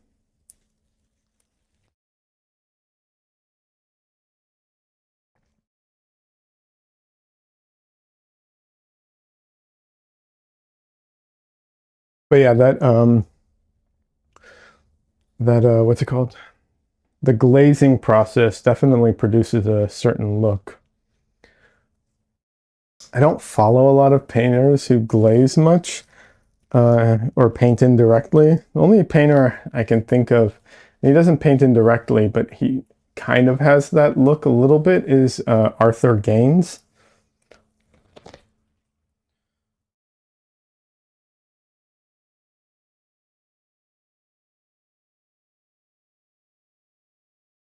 Trying to think if there's any other painters I follow that are like that, really get that like indirect painting look.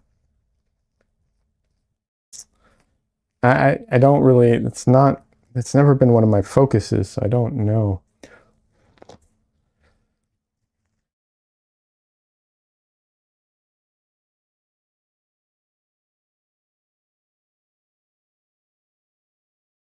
All right, let's see if I can finish her face today. Oh, I want to finish the whole painting today, but let's get the face done.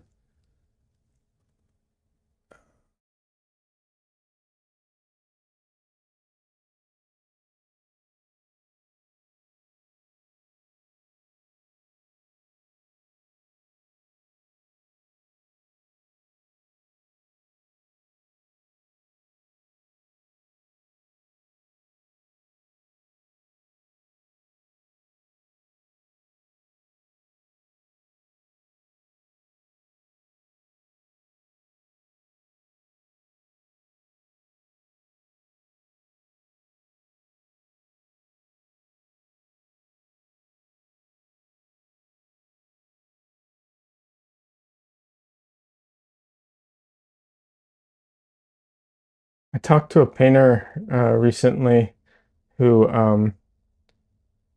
used opera rose in their paintings. And for the people who don't know, opera rose is a color I was really, really, really, really wanting to buy.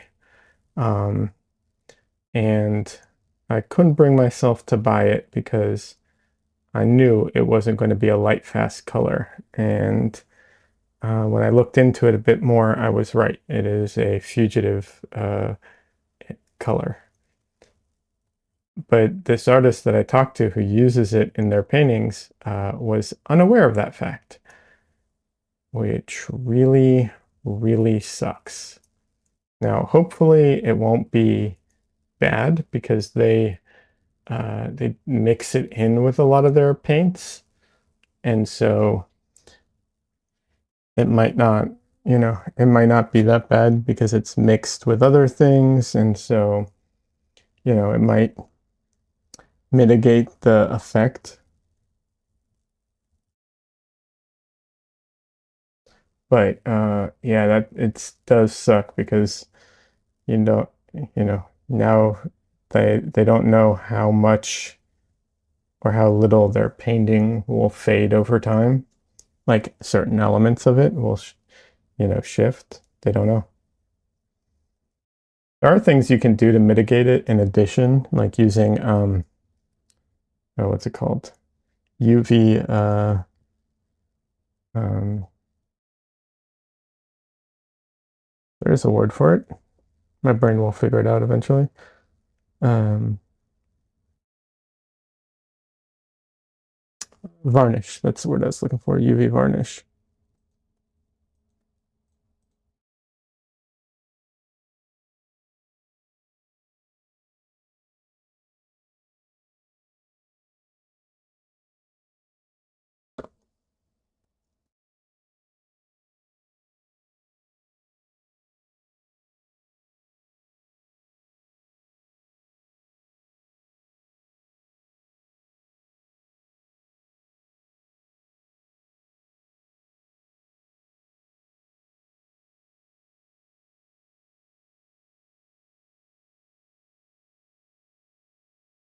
I am going a little more orange on her face because most of her colors are so pink and everything.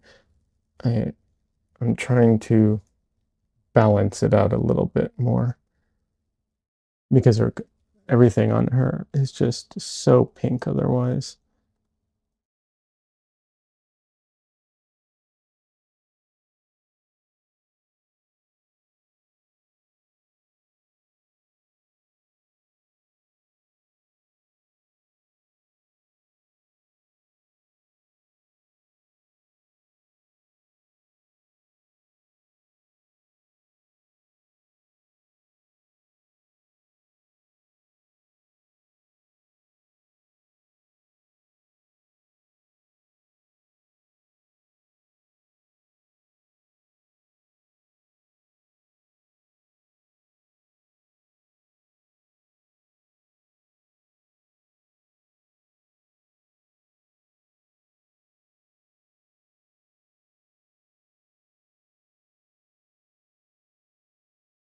Oh, Des, that's very sweet of you and helpful. Only does the artist use a UV protective varnish, or maybe they could go back and add UV protective to the paintings that have that color? Yeah, that's it. That's exactly the idea, Dunley. They can use a protective UV varnish. However, here's the one of the big problems with oil painting varnishes.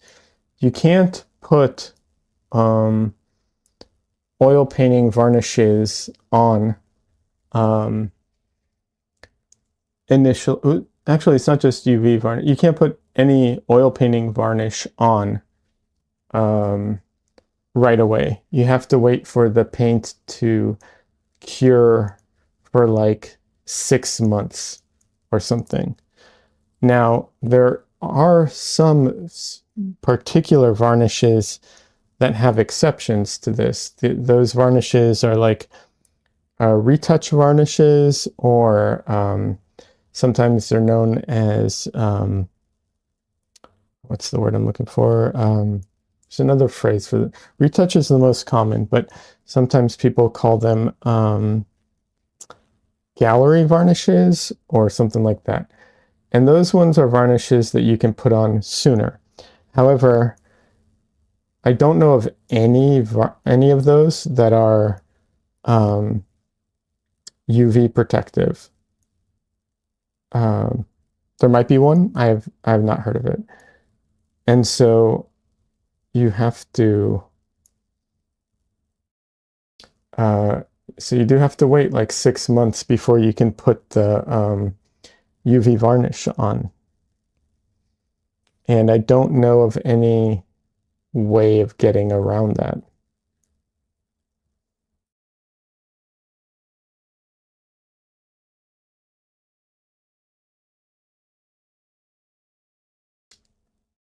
Oh my God, I can buy cheap viewers? What? Ah, oh, this is such a great opportunity. Donley, how could you ban them for me? Ah, oh, damn it, Donley. Oh well. Next time, Donley. Well, next time. Thanks for banning them, by the way. I appreciate the help. So dumb. I don't understand how these people, make any money ever.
Are there any UV protectants that you could mix into the paint while you're painting it down? Maybe similar to how you can add gloss medium to acrylic? No, not that I'm aware of. If there is, I've never heard of it. Um, it's really kind of um, re really um, it's either UV varnish or the only other thing is to put it behind a glass, a UV glass. But that's about it.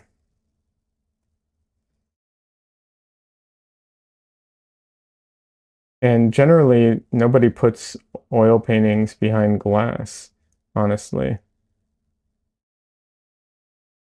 And it's really interesting. This might just be a cultural thing, but if you put oil paintings behind glass, it really makes them feel cheaper, generally speaking. Like I said, I think that's a cultural thing, but I do enjoy seeing it without the glass in the way, because the glass can really kind of get in the way of seeing the painting. And then also, oil painting can have so much texture to it, and once again, you don't want the glass in the way for that.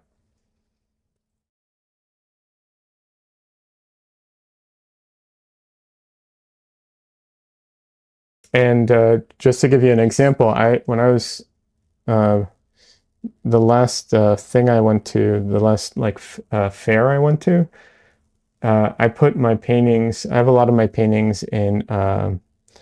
I put them in what's it called? Like cello wrap or whatever it's called, like plastic wrap to protect them, and so that I could hang them because I used the plastic to like stick little um, what's it called? Tabs to them and everything. But because of that, people were surprised and didn't realize that they were original paintings because they thought they were just prints, even though they don't feel like prints at all. They're thicker. You know, you can see the 3D elements of the paint, and the boards that they're on are, you know, thicker and heavier. Um, yeah, a lot of people thought they were prints because of that.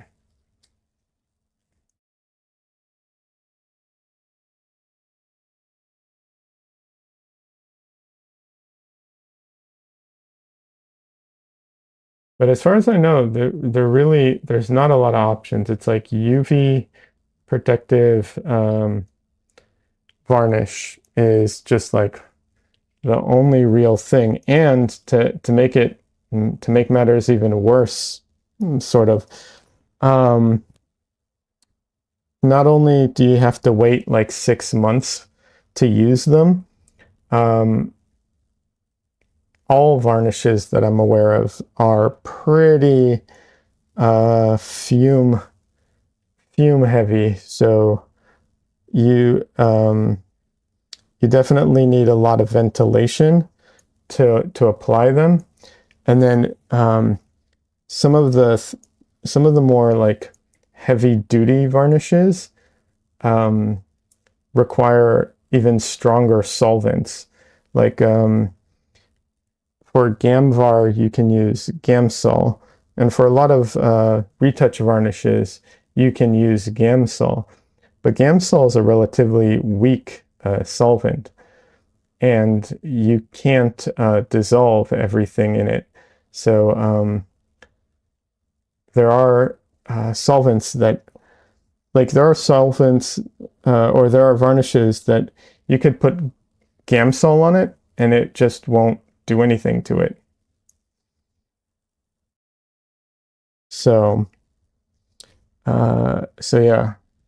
Although I don't know specifically that that's the case with the UV varnishes. I just know that some varnishes require a lot stronger solvents.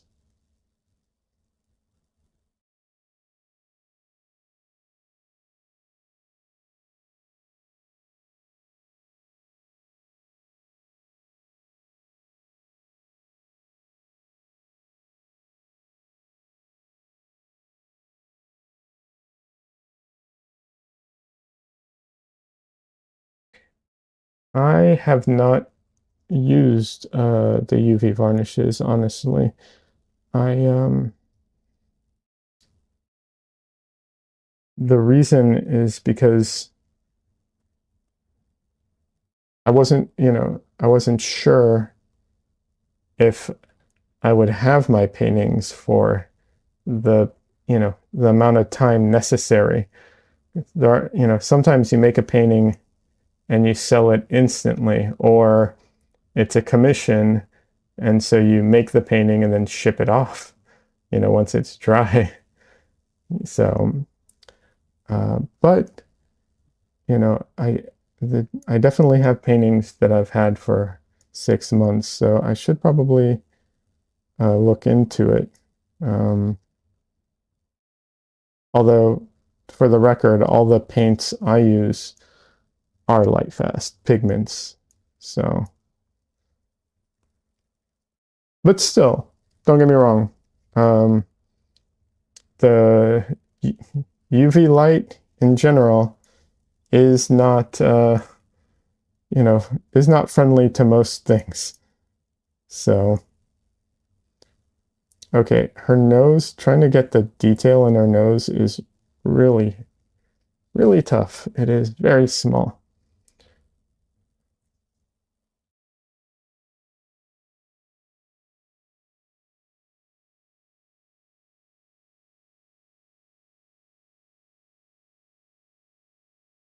So what I'm going to try and do for her nose, because I'm having such a hard time getting the detail in, is I'm simplifying it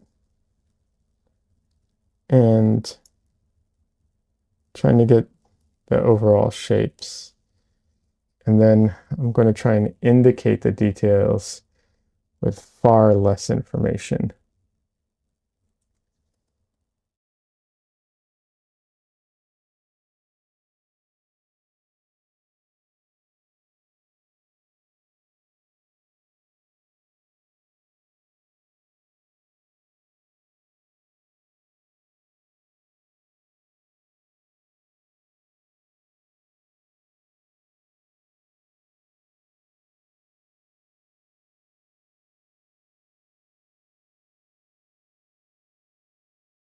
And I'll say for acrylics, I don't even know what the varnishing process is like for acrylics.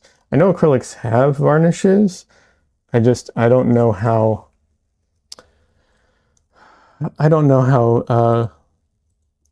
good they are. Um,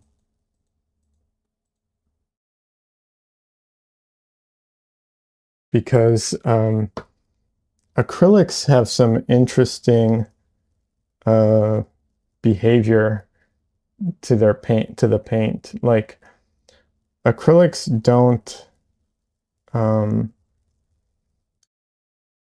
they don't, become super uh, solid, they I mean, obviously they become solid, but there's always a softness to acrylic paint, um, even once it's dry. That says specifically to realism and portrait. Some of them do other things. Oh, Des is talking about the references that she's putting up there. Nice. Yeah. Thanks, Des, for being so helpful. It's really nice of you and helpful. But yeah, acrylics, you know, they're a soft plastic essentially, or maybe I forget what the chemical composition of them is, but essentially it's kind of like a plastic or kind of like glue.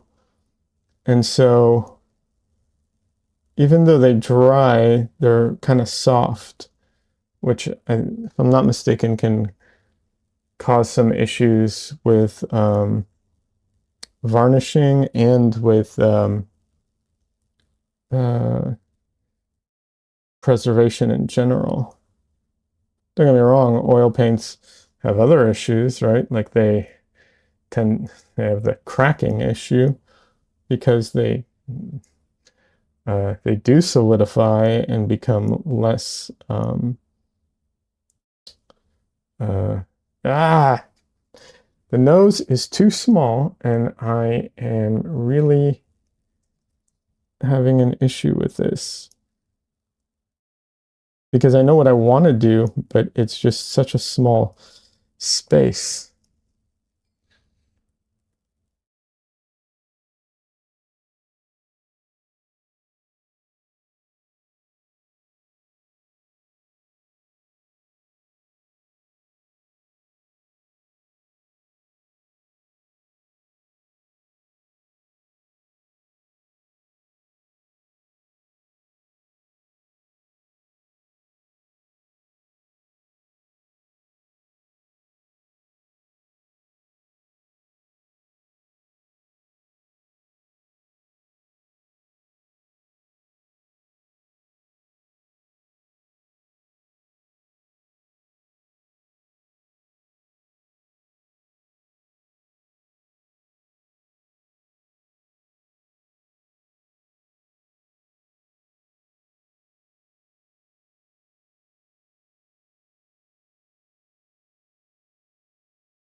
If I don't get it now, I'm probably going to leave the face alone for a minute and focus on something else just to kind of refresh, then come back to it.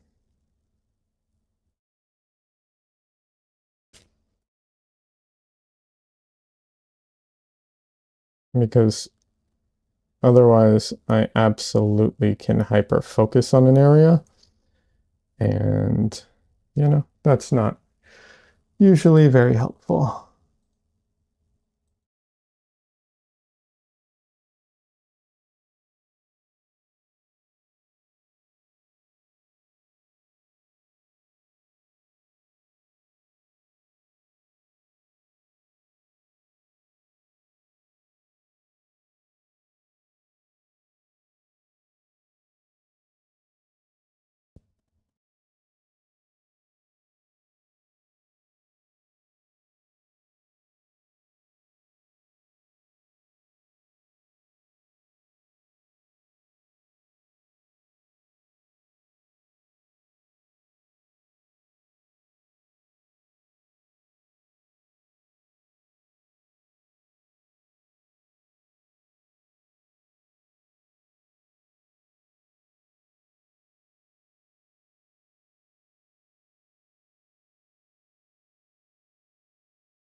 problem that I often run into when painting at this size is just trying to do all that, you know, all that detail.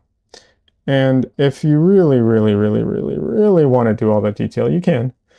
There are techniques of doing it, but usually it doesn't help. It doesn't make the painting better. But it is definitely hard not to do it. So then the issue becomes trying to figure out how to imply all that detail. And that too can be difficult.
Nope.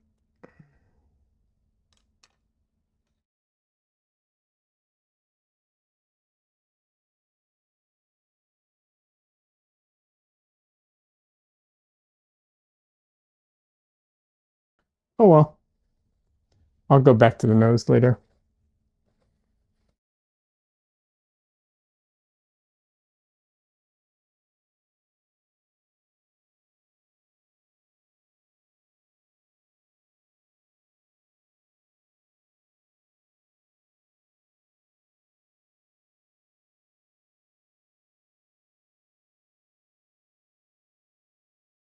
It happens. It's not a big deal.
Sometimes you try working on something and it doesn't work out.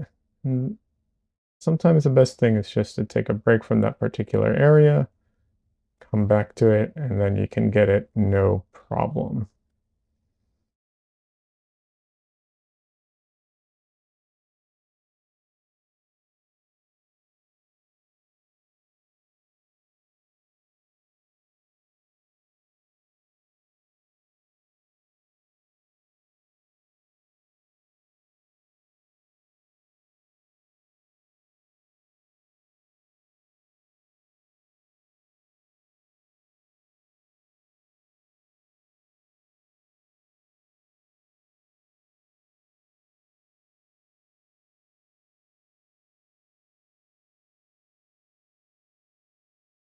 And I'm a big what's it called? Um,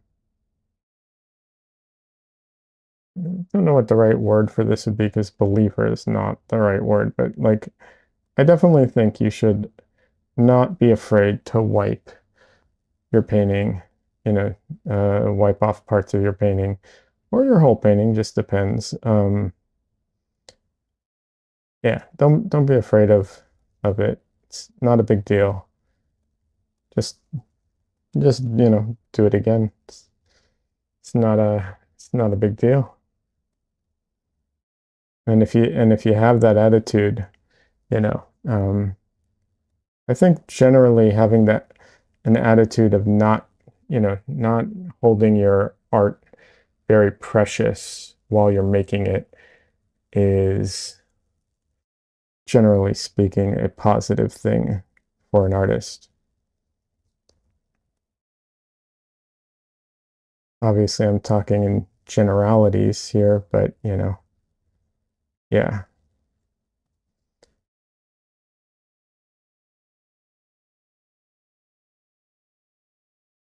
I think if you're not too precious with your art, it takes the pressure off, lets you be more free.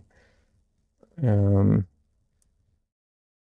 it, um, so you can take more risks, try out things more, and then also, when you do need to wipe something, it lets you make those decisions, which otherwise you wouldn't if you were holding it too precious.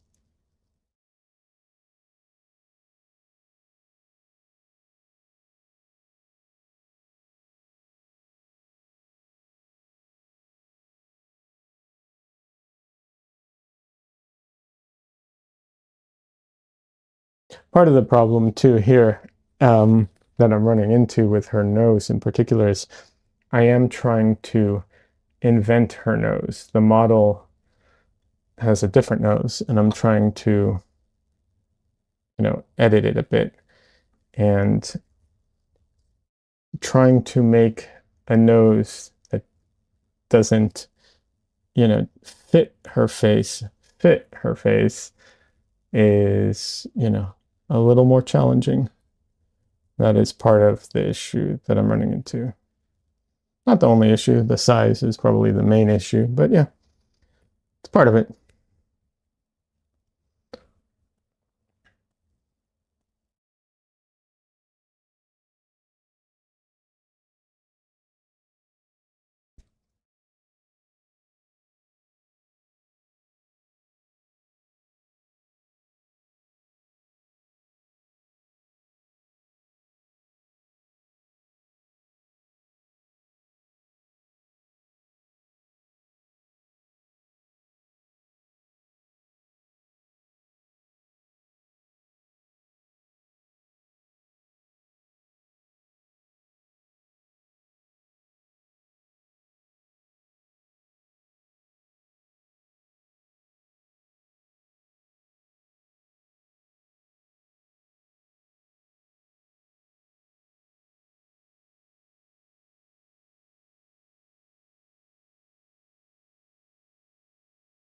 And I do apologize if I'm doing a ton of work and you can't see any of it because of how small everything is.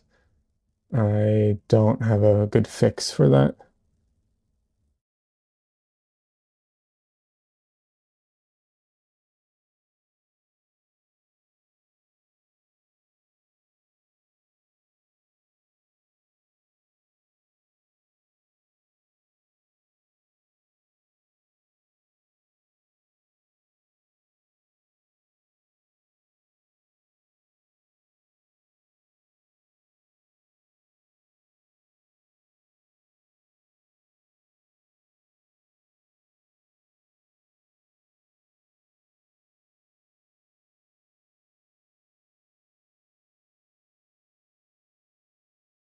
I can tell it's getting late. The cats are starting to complain that I'm not feeding them.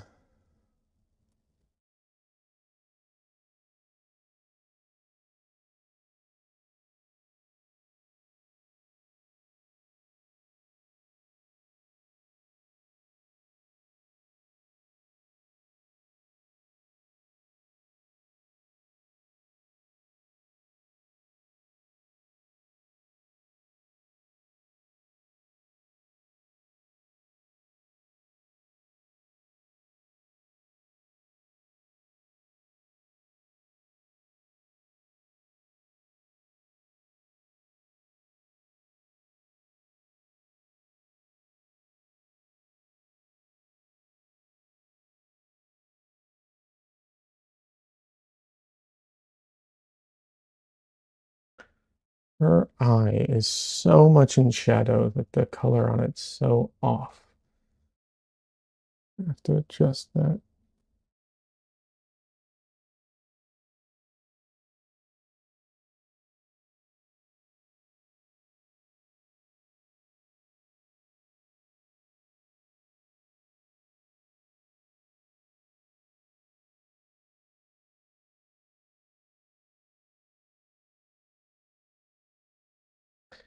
Dunley says, yep, getting late, about time for me to get ready. See ya. Thanks for the stream. Hey, no worries, Dunley. Thanks so much for stopping by. And yeah, it is getting late.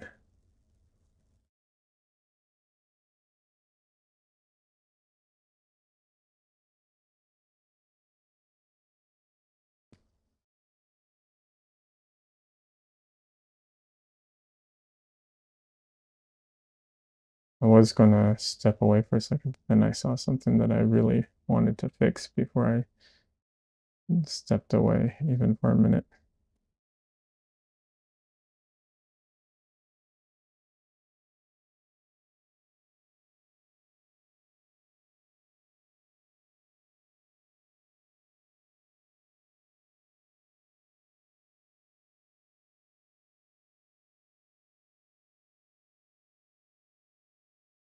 All right, let's see. Definitely need to stop my recording either way.